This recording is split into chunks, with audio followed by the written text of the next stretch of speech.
Изначально мы занимались созданием неких закрытых корпоративных курсов по повышению квалификации для айтишников, программистов.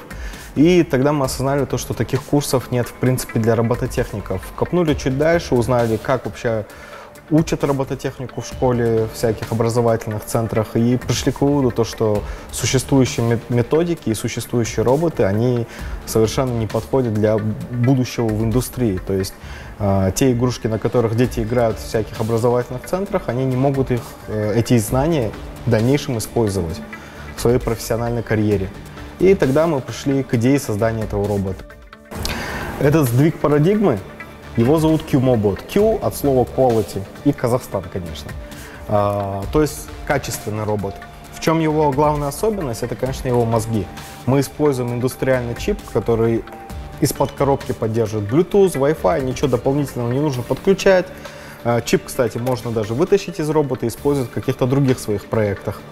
В чем еще особенность этого робота? В том, что в нем все включено. Есть сенсоры, которые определяют местоположение объектов на дороге. Есть сенсоры, которые определяют линию под роботом. То есть можно решить три основные задачи в робототехнике. Это управляемое вождение, это SLAM робототехника, то есть объезд препятствий, и это линия, то есть езда по линии, по контрастной линии на полу.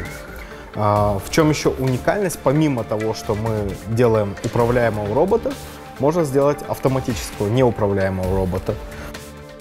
Мы вообще занимаемся робототехническими проектами на заказ довольно долгое время. Компания сама существует 3 года, хотя это последняя компания. Мы в стартап-бизнесе вообще около 10 лет. То есть в 2011 году мы запустили свой первый стартап. До этого делали роботов для доставки посылок. Клиентом был корпорация Казпочта. Делали роботов-разведчиков, военизированных роботов. То есть у нас очень большой, можно сказать, опыт в создании разных мобильных систем. И как раз-таки это все самое лучшее, что у нас есть, мы засунули вот в этого робота, чтобы дети могли использовать те знания, которые они получат в будущем. Наша задача была создать робота, в котором все включено, и он готов к работе. Просто подсоединяешь USB, и можно уже программировать. То есть все роботы, которые есть сейчас на рынке, они производство где-то за границей. Мы хотели создать своего казахстанского робота.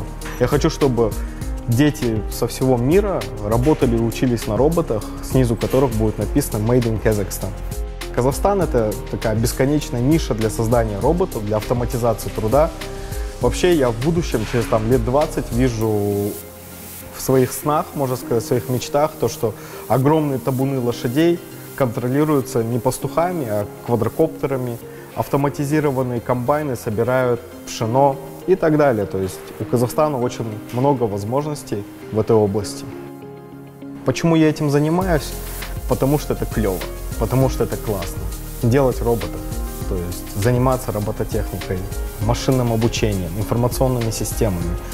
Я не просто стараюсь на этом заработать, я не знаю, у меня нет цели какой-то именно зарабатывать на этом. Моя основная цель — это заниматься непосредственно робототехникой и вовлечь в этот процесс, то есть популяризировать его среди всех остальных. То есть я чувствую социальный долг перед народом Казахстана.